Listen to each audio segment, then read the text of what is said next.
નમસ્કાર દોસ્તો, journey of ઇલેક્ટ્રિકલમાં આપ સૌનું હાર્દિક સ્વાગત છે. મિત્રો, આજે આપણે જે જેટકોમાં વેકેન્સી આવી છે એમના વિશે ડિટેલમાં માહિતી લઈશું.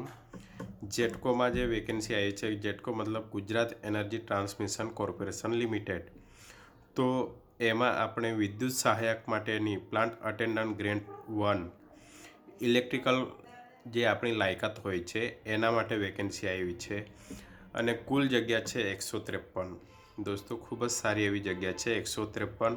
અને પ્લાન્ટ અટેન્ડન્ટ ગ્રેડ 1 ખૂબ જ સારી એવી જોબ હોય છે. ખૂબ જ સારું એવું આપણે એમાં પેકેજ પણ મળતું હોય છે અને સારી એવી નોલેજેબલ જોબ હોય છે. તો આપણે એમાં ખૂબ જ સારી એવી રીતે મહેનત કરી, સારી એવી રીતે સફળતા પ્રાપ્ત કરીએ એ જ હું આપ સૌને વિનંતી કરું છું. તો આપણે જોઈએ એમાં શું શું ક્વોલિફિકેશન છે અને શું શું જરૂરિયાત હોય છે એ આપણે જોઈએ. નેક્સ્ટ વિડીયોમાં આપણે એ જે એક્ઝામ કઈ ટાઈપ પૂછાશે અને શું શું ટોપિક આવશે એમનો પણ આપણે અભ્યાસ કરીશું. તો હાલ જોઈએ આપણે કુલ જગ્યા આપણી પાસે 153 છે અને ક્વોલિફિકેશન શું છે? Full time diploma in electrical. જેમણે DLMમાં કર્યું છે એ અવેલેબલ નહીં, એ એલિજિબલ નહીં. તો જેમણે પણ ફૂલ ટાઈમ ડિપ્લોમા ઇલેક્ટ્રિકલ કરેલું છે એ જ ફોર્મ ફિલઅપ કરી શકશે અને 55% મિનિમમ 55% હોવા જોઈએ 5th કે 6th સેમેસ્ટરમાં. તો એ જ એલિજિબલ રહેશે. નેક્સ્ટ, એજ લિમિટ છે 45 યર્સ. ખૂબ જ સારી એવી જે એમની એજ વધુ થઈ ગઈ છે એ લોકો પણ ફોર્મ ફિલઅપ કરી શકે છે. આ વેકેન્સી ખૂબ જ લાંબા અંતરે આવી છે અને ફર્સ્ટ ટાઈમ આટલી બધી વેકેન્સી છે તો ઘણું સારું છે. અને સ્ટાર્ટિંગ ડેટ છે 11/3/24 અને લાસ્ટ ડેટ છે 1/4/24. તો જેમ બને તેમ આપણે જલ્દી ફોર્મ ફિલઅપ કરી દેવું, નહીં તો કોઈક વખત સાઇટમાં વેરિએશન પણ આવતું હોય છે. હવે પે સ્કેલ કઈ રીતે હોય છે? જ્યારે પણ આપણે સિલેક્શન થઈ જશું અને જોબ જોઈનિંગ કરશું તો પહેલી વર્ષે આપણે સ્કેલ છે 22,750 રૂપિયા અને સેકન્ડ યર છે 24,700 અને થર્ડ યર છે 26,650. અને મિત્રો, જેમણે ડિપ્લોમા સાથે ડિગ્રી પણ કરી રાખ્યું છે એ મિત્રો પણ ફોર્મ ભરી શકે છે અને એમના માટે તો ખૂબ જ એવો ગોલ્ડન ચાન્સ છે.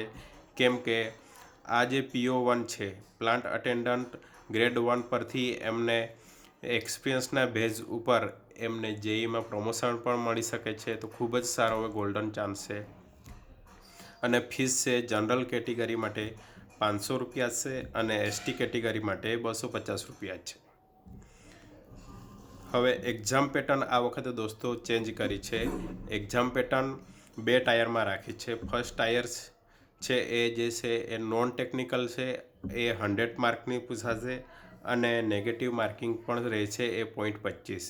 તો નોન ટેકનિકલમાં શું શું પૂછાશે એ પણ આપણે નેક્સ્ટ વિડીયોમાં જોઈશું અને વિસ્તાર વાઇઝ એમાં કયા કયા ટોપિક આવરી લેવામાં આવ્યા છે એ પણ જોઈશું. હવે સેકન્ડ ટાયર મતલબ કે જે ફર્સ્ટ ટાયરમાં જે ક્વોલિફાય થશે, મિનિમમ ક્વોલિફાય થવા માટે 50 માર્ક્સ જનરલ કેટેગરી માટે અને ST કેટેગરી માટે 45 માર્ક્સ રાખવામાં આવ્યા છે. તો જે ફર્સ્ટ ટાયરમાં જે ક્વોલિફાય થશે એ જ second tier exam qualify eligible થશે. તો ફર્સ્ટ ટાયરમાં આપણે પાસ થઈએ તો જ સેકન્ડ ટાયર આપણે એક્ઝામ આપી શકશું અને એ ઓનલી ટેકનિકલ રહેશે. અને નોન ટેકનિકલમાં પાસ થવા માટે આપણે સારી એવી મહેનત કરવી પડશે અને ટેકનિકલ તો જ આપણે આપી શકશું. એ પણ 100 માર્ક્સની છે અને નેગેટિવ 0.25 માર્ક રહેશે. તો મિત્રો, આ એક ખૂબ જ સારી એવી આ વખતે જેટકોની વેકેન્સી આવી છે. તો મિત્રો, જર્ની ઓફ ઇલેક્ટ્રિકલ ચેનલ ઉપર જો તમે નવા હશો તો મારી ચેનલ લાઈક, શેર, સબસ્ક્રાઈબ કરી દેશો, જેથી કરી તમને દરેક પ્રકારના વિડીયો ઇલેક્ટ્રિકલને લગતા મળી રહેશે. અને નોન ટેકનિકલ તેમજ ટેકનિકલ કયા પ્રકારે પૂછવામાં આવશે એ પણ હું તમને વિસ્તાર વાઇઝ માહિતી આપીશ. તો દોસ્તો, નમસ્કાર.